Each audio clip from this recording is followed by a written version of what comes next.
जय श्री राधे मित्रों, मेरे YouTube चैनल में आप सभी भक्तों का बहुत बहुत स्वागत करता हूं। यदि आप हमसे परामर्श लेना चाहते हैं, अपनी कुंडली का निर्माण कराना चाहते हैं, कुंडली के बारे में पूछना चाहते हैं, तो मेरे व्हाट्सएप नंबर 9752572839 इस पर आप मैसेज करके समय आप ले सकते हैं। फीस भी उसी में आपको बता दी जाएगी। तो आज हम बात करते हैं सब्जेक्ट पर संतान योग। तो संतान योग हम कैसे देखते हैं कुंडली में? तो संतान योग के लिए पंचम भाव माना जाता है, 5th हाउस। तो 5वां घर कुंडली में पंचम भाव संतान का मुख्य भाव बताया गया है। तो पंचम भाव में जो अंक लिखा होता है उसके स्वामी ग्रह पंचमेश को देखा जाता है।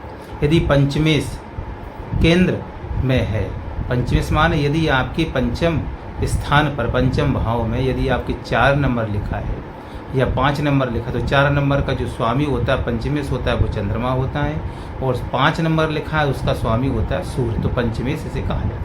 यदि पंचमेश केंद्र में बैठा हो, केंद्र 1, 4, 7 और 10, प्रथम भाव, चतुर्थ भाव, सप्तम भाव, दसम भाव में यदि पंचमेश बैठता है, अथवा यदि वो त्रिकोण में बैठ जाए, तो त्रिकोण होता है पहला घर, 5वां घर और 9वां भाव, इसको कहते हैं त्रिकोण। अच्छी स्थिति में बैठता है तो संतान योग सुख उत्तम होता है। अब शुभ ग्रहों का प्रभाव भी कैसे उन पर पड़ता है, तो उस पर भी संतान योग बनता है। जैसे यदि पंचम भाव पर गुरु की दृष्टि या शुक्र की दृष्टि या चंद्र जैसे शुभ ग्रहों की दृष्टि पड़ती है, अथवा युति होती 2 ग्रहों को मिलकर के, 3 ग्रहों को मिलकर के भी हो जाती है, तो ये बहुत शुभ माना जाता है।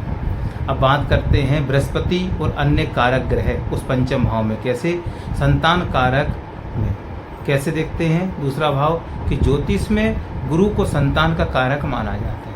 यदि कुंडली में गुरु अच्छी स्थिति पर है, गुरु जैसे उच्च राशि का है, मित्र राशि का है, स्व राशि का है, तो संतान की स्थिति में कोई अड़चन नहीं आती है, ये विशेष रूप से माना जाता है। अब इसके बाद हम देखते हैं शुक्र को भी इसमें देखना चाहिए। क्यों?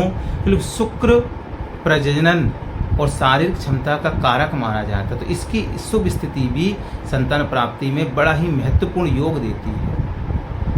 अब कभी कभी तो ये देखा जाता है कि संतान योग उसमें नहीं मिल रहा, या संतान योग है लेकिन संतान नहीं है, तो हमें देखना है डीप स्टडी में आकर के सप्तमांश कुंडली D7 चार्ट, उसको देखना है। तो उससे हम संतान की सटीक भविष्यवाणी उससे भी कर सकते हैं।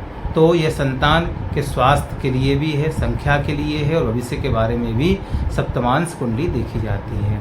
यदि संतान योग में पंचम भाव में यदि राहु बैठता है, केतु बैठता है, शनि बैठता है, या सूर्य बैठ जाता है, या पंचमेश जो स्वामी है उस 6वें स्थान पर आ जाए, या 8वें स्थान पर आ जाए, 12वें स्थान पर पहुंच जाए, पंचमेश के स्वामी चला जाए, तो संतान प्राप्ति में विलम्ब होता है और परेशानी भी आती है। अधिक जानकारी के लिए आप हमारे नंबर पर कॉल कर सकते हैं। यदि कभी हमारा नंबर नहीं उठता है तो आप व्हाट्सएप कर सकते हैं, फिर आपको रिप्लाई दिया जाएगा। तो मित्रों, जय श्री कृष्णा, जय श्री राधे।